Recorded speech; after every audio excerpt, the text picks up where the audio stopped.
Crypto news Hindi के सभी दर्शकों का हमारे यूट्यूब चैनल के ऊपर स्वागत है। आज इस एक वीडियो के अंदर देखेंगे कि ब्लैक मनी, हवाला और मनी लॉन्ड्रिंग क्या होता है और समझना ये इसलिए ज़रूरी है क्योंकि सरकार का ये कहना है या बाकी देशों की सरकारों का भी ये कहना है कि बिटकॉइन और क्रिप्टो करेंसी इन सारे कामों के अंदर इस्तेमाल होती है। तो आज इस वीडियो के अंदर जानने की ये कोशिश करेंगे कि वाकई में ही क्या बिटकॉइन और क्रिप्टो करेंसी से ये सारे काम हो सकते हैं। इस तरीके के और बहुत सारे वीडियो आपके लिए लेके आते रहेंगे, इसलिए चैनल को सब्सक्राइब करना ना भूलेगा और साथ ही जो बेल आइकन का बटन है उसको भी दबा दीजिएगा ताकि आपके पास नोटिफिकेशन पहुंचता रहे सबसे पहले। तो आइए वीडियो को शुरू करते हैं। सरकार का कहना है कि सभी तरीके की क्रिप्टो करेंसी को बंद किया जाना चाहिए क्योंकि इससे ब्लैक मनी को बढ़ावा मिलता है, हवाला में इसका इस्तेमाल होता है और मनी लॉन्ड्रिंग का काम होता है। अब समझते हैं कि इसकी सच्चाई क्या है, क्या होती है ब्लैक मनी, हवाला और मनी लॉन्ड्रिंग। क्योंकि जब हमें ये समझ आएगा तभी हम ये समझ पाएंगे कि वाकई में क्या क्रिप्टो और बिटकॉइन का इसके लिए इस्तेमाल हो सकता है। लेकिन वीडियो शुरू करने से पहले आपको ये बता देना चाहते हैं कि यह वीडियो सामान्य ज्ञान के उद्देश्य से बनाया गया है। किसी भी तरह की गैर कानूनी गतिविधि को बढ़ावा देना हमारा उद्देश्य नहीं है। ब्लैक मनी क्या होती है, यानी कि काला धन क्या होता है? सरकार की नज़रों में, सरकार की किताब में, ऐसा धन जिसका टैक्स नहीं दिया गया, जिस धन की जानकारी सरकार के पास नहीं है, वह ब्लैक मनी या काला धन कहलाता है। अब आप एक टीचर बन के भी ब्लैक मनी कमा सकते हैं और एक चोर बन के भी आप व्हाइट मनी कमा सकते हैं। अब आप कहेंगे कि ये कैसे हो सकता है, तो आइए इस बात को समझते हैं। मान लेते हैं कि आप एक टीचर हैं और बच्चों को पढ़ाते हैं। जब आप बच्चों को पढ़ाते हैं तो आप उनसे फीस लेते हैं। अब मान लेते हैं कि एक साल में आपने 20 लाख रुपया कमाया बच्चों को एजुकेशन देके, एक अच्छा काम करके। अब आपने अगर 20 लाख रुपया कमाया तो सरकार का जो टैक्स स्लैब है उसके अकॉर्डिंगली आपको 30% के हिसाब से आयकर देना चाहिए, जो बनता है 6 लाख रुपया। अब आपने ये 6 लाख रुपया बचाने के लिए सरकार को टैक्स नहीं दिया, तो आपके पास 20 लाख रुपया जो है वो हो गई ब्लैक मनी। यानी कि आपने सही काम करके भी ब्लैक मनी कमाई। अब देखते हैं कि बिटकॉइन से व्हाइट मनी कैसे कमाई जा सकती है। मान लेते हैं कि एक पर्सन ने 2020-2021 में बिटकॉइन खरीदा और बिटकॉइन खरीदने के बाद इस पर्सन को 1 करोड़ रुपए का मुनाफा हुआ। आपने इसके ऊपर 30 लाख रुपए का इनकम टैक्स दे दिया 30% के हिसाब से। अब आपके पास जो 70 लाख रुपया है वो है व्हाइट मनी, जो बिटकॉइन की ट्रेडिंग से बनी है। वही बिटकॉइन जिसको आज की डेट में गैर कानूनी माना जाता है। लेकिन चीज ये है कि अगर आप सही तरीके से इसका इस्तेमाल करें तो आप सरकार को टैक्स देके बिटकॉइन से भी व्हाइट मनी कमा सकते हैं। ट्रेडिंग एक्सचेंज पे होती है जहां पे आपकी केवाईसी है और सरकार इस सारी ट्रेडिंग का रिकॉर्ड भी ले सकती है। तो आपने देखा कि कैसे एक कानूनी काम करके, यानी कि एक टीचर बन के आप ब्लैक मनी कमा सकते हैं और बिटकॉइन से आप व्हाइट मनी भी कमा सकते हैं। तो ब्लैक एंड व्हाइट का तो यहाँ पे सवाल ही खत्म हो जाता है।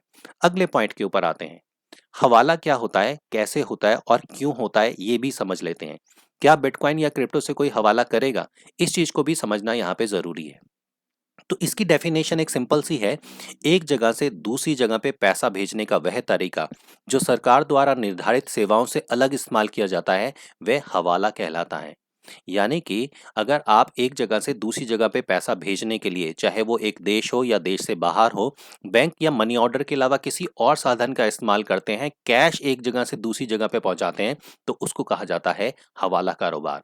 और हवाला क्यों किया जाता है, आइए इसको भी समझते हैं। हवाला देश और विदेश दोनों में पैसा भेजने के लिए किया जाता है। ब्लैक मनी और व्हाइट मनी दोनों से ही हवाला किया जाता है। ये किया क्यों जाता है? सरकारी तंत्र से बचने और जल्दी पैसा भेजने के लिए इसका इस्तेमाल होता है। अब मान लेते हैं कि आपने भारत से अमेरिका या अमेरिका से भारत के अंदर 1 करोड़ रुपया भेजना है सरकार की नज़रों से बच के, क्योंकि आपने ब्लैक मनी जनरेट करी और आपको हम पहले ही बता चुके हैं कि आप व्हाइट का धंधा करके भी ब्लैक मनी जनरेट कर सकते हैं। तो होता ये है कि मान लेते हैं एक पर्सन है जिसका नाम है ए और ये 1 करोड़ रुपया भेजना चाहता है भारत में बी पर्सन को। अब जो ए है वो अमेरिका में हवाला करने वाले के पर्सन के पास जाता है। इन लोगों के पास कैश अवेलेबल होता है और ये जो पर्सन है इसको आप दे देते हो 1 करोड़ रुपया कैश और उस पर्सन का नाम बता देते हो जिस पर्सन को आपने पैसा भेजना है, कि उस पर्सन का नाम है बी, उसका फोन नंबर है ये, और साथ ही जो बी पर्सन जिसको आप ये पैसा भेज रहे हो वो आपको नोट का एक नंबर देता है जो आप इस पर्सन को बता देते हो। अब ये यूएस वाले जो भाई साहब हैं, ये अपने भारत में जो हवाला करने वाले हैं उनको ये जानकारी देता है कि एक पर्सन है जिसका नाम है बी, उसका फ़ोन नंबर है ये और उसका नोट नंबर है ये, इसको 1 करोड़ रुपया देना है। अब होता ये है कि जो ए पर्सन है वो बी पर्सन को ये बताता है कि आपके पास इस दिन पैसा पहुंच जाएगा। अब ये जो भारत में बैठा हुआ पर्सन है, जो हवाला का काम करने वाला है, ये बी को फ़ोन करता है, फ़ोन करके बोलता है, भाई तेरा पैसा आया हुआ है, पैसा आके ले जा। अब बी पर्सन अब हवाला वाले के पास जाता है, जाने के बाद अपना फ़ोन नंबर वेरीफ़ाई कराता है और अपना नोट नंबर उसको देता है। तो ये भारत में जो हवाला करने वाला है, ये उस नोट को उससे ले लेता है और उसको 1 करोड़ रुपया दे देता है। अब इस पूरे चक्कर के अंदर कहीं पे भी ना तो यहाँ से कैश यहाँ पे गया और ना ही कैश यहाँ से यहाँ पे गया, लेकिन इन्होंने इस पैसे को एक जगह से दूसरी जगह पे पहुँचा दिया। इसके लिए एक छोटी-सी फ़ीस लेते हैं और ये काम बहुत इंस्टेंटली हो जाता है। ये हुआ हवाला। अब ए पर्सन बी पर्सन को बता देता है कि मुझे पैसा मिल चुका है। ये हो गया यहाँ पे हवाला करना। अब देखते हैं कि क्या बिटकॉइन से हवाला किया जा सकता है? अब बिटकॉइन से अगर हवाला करने की संभावना को हम देखें, तो बिटकॉइन से हवाला करने के लिए सबसे पहली चीज़ तो एक ये है कि इसकी टेक्निकल नॉलेज होनी आपको ज़रूरी है कि आपको कैसे मंगवाना है, कैसे भेजना है, क्या सारी चीज़ें करनी है। लेकिन मान लेते हैं कि आपको ये नॉलेज है भी। एक बिटकॉइन भारत से अगर कोई पर्सन अमेरिका भेजना चाहता है, किसी को तकरीबन 30 हज़ार डॉलर देना चाहता है, तो सबसे पहली बात तो वो भारत के अंदर इसको प्रीमियम पे खरीदेगा, तो तकरीबन 30 से 40 हज़ार रुपए का उसका यहीं पे लॉस हो जाएगा। उसके बाद अमेरिका पहुंचने तक, क्योंकि बिटकॉइन की कीमत आज इतनी ज़्यादा हो चुकी है कि अगर ये अमेरिका पहुंचेगा तो अमेरिका पहुंचते-पहुंचते इसकी कीमत वैसे ही अगर ड्रॉप हो गई और 1000-2000 डॉलर आज की डेट में बिटकॉइन के लिए टूटना बहुत आसान काम है। तो जितना पैसा आप हमारे हिंदुस्तान से अमेरिका भेजना चाहते हैं, उतना पैसा सही कीमत का आप कभी भेज ही नहीं पाएँगे। इसलिए बिटकॉइन से हवाला करने की जो संभावना है, वो बहुत ज़्यादा कम है, क्योंकि बिटकॉइन के अंदर जो प्राइस फ्लक्चुएशन है, वो बहुत ज़्यादा होता है। और आप अगर 1 करोड़ रुपया अमेरिका भेजना चाहते हो, तो वो आपको स्टेबल करेंसी के अंदर भेजना पड़ेगा, जो डॉलर से हो सकता है, आईएनआर से हो सकता है, लेकिन बिटकॉइन से शायद नहीं हो सकता। अब हम आगे बढ़ते हैं। अब हम देखते हैं कि मनी लॉन्ड्रिंग क्या होती है और क्या बिटकॉइन से कोई मनी लॉन्ड्रिंग कर सकता है? तो इसके लिए समझना ये है कि मनी लॉन्ड्रिंग होती क्या है? काले धन को सफ़ेद धन में बदलने को मनी लॉन्ड्रिंग कहते हैं। काला धन वही जो आपने टीचर बन के कमाया था, जिससे आपने हवाला किया था और अब उस काले धन को आप सफ़ेद धन करने के लिए जा रहे हो। और ये करने की ज़रूरत क्यों पड़ती है? वही जो मनी लॉन्ड्रिंग करा था जिन लोगों ने, यानी कि अमेरिका में जो पैसा इकट्ठा आप लोगों को दे ही जा रहे हैं इस हवाला वाले को, अब इसने इस पर्सन को यहाँ पे पैसा भी तो भेजना है। तो ये इस पर्सन को यहाँ पे पैसा कैसे भेजता है? इसके लिए मनी लॉन्ड्रिंग के लिए कहते हैं, ये पर्सन इस पर्सन को कहता है कि आप भारत में कुछ डमी कंपनियाँ, कुछ नकली कंपनियाँ, कुछ शेल कंपनियाँ खोल लो। तो यहाँ पे ये इंडिया में अंदर कंपनियाँ खोल लेते हैं, जैसे फ़िल्म मेकिंग का काम दिखा देते हैं, कंस्ट्रक्शन का काम दिखा देते हैं। अब होता क्या है कि कुछ कंट्रीज़, जैसे आज की डेट में हम बात करके चलें, सिंगापुर जैसी कंपनियाँ या स्विट्ज़रलैंड जैसी कंट्रीज़, जहाँ से आप भारत में निवेश कर सकते हो। तो ये दिखाते हैं फॉरेन इन्वेस्टमेंट की, हमने इस कंपनी के अंदर ये इन्वेस्टमेंट कर दी है। विदेशी निवेश के द्वारा इन कंपनियों में निवेश करते हैं। सरकार से इनको राहत भी मिल जाती है, व्यापार भी इनका चल पड़ता है और टैक्स में इसके बदले में इनको छूट भी मिल जाती है। थोड़े दिन के बाद होता ये है कि ये कंपनियों को घाटे में दिखा देते हैं कि हमने इस कंपनियों से कोई कंस्ट्रक्शन करना चाही थी, वो फेल हो गई।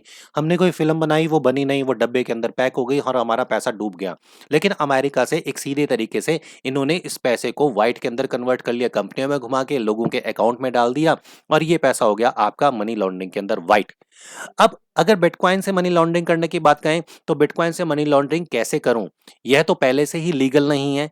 कीमत गिर गई तो भी नुकसान हो जाएगा, एक्सचेंज पे बेचेगा तब भी फंस जाएगा, कंपनी में इन्वेस्टमेंट के तौर पे भी नहीं ले सकता कि दिखाऊंगा कि आपने खाते बुक के अंदर की पर्सन से लिया क्या था।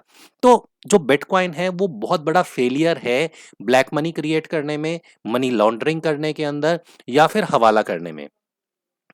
हम यहाँ पे ये नहीं कह रहे कि बिटकॉइन और क्रिप्टो से ये काम होता ही नहीं है, लेकिन अगर ये काम होता है तो व्यवहारिक रूप से इसकी संभावना बहुत ही कम है। ब्लैक मनी, हवाला और मनी लॉन्ड्रिंग, इन तीनों ही चीजों में आपका, हमारा, हम सबका जो बिटकॉइन है वो पूरी तरीके से फेल होता है। यानी कि बिटकॉइन से ये सारे काम करने की संभावना तो है, लेकिन सैद्धांतिक तौर पे, प्रैक्टिकल तौर पे बहुत ही कम है। इसलिए अगर इन तीनों वजहों से बिटकॉइन या क्रिप्टो करेंसी को बैन किया जा रहा है, तो वी आर रियली सॉरी। सरकार को फिर दोबारा से इसके बारे में सोचने की ज़रूरत है और इसके बारे में कानून बनाने की ज़रूरत है कि लोग क्रिप्टो को सही तरीके से किस तरीके से इस्तेमाल करें। अगले वीडियो में देखेंगे कि क्या बिटकॉइन से आतंकवाद को फंडिंग हो सकती है। अगर वीडियो अच्छा लगा तो अपने दोस्तों के साथ शेयर जरूर कीजिएगा। अगला वीडियो आप लोगों के लिए लेके आएंगे, तब तक के लिए क्रिप्टो न्यूज़ हिंदी के दर्शकों को हमारी तरफ से नमस्कार।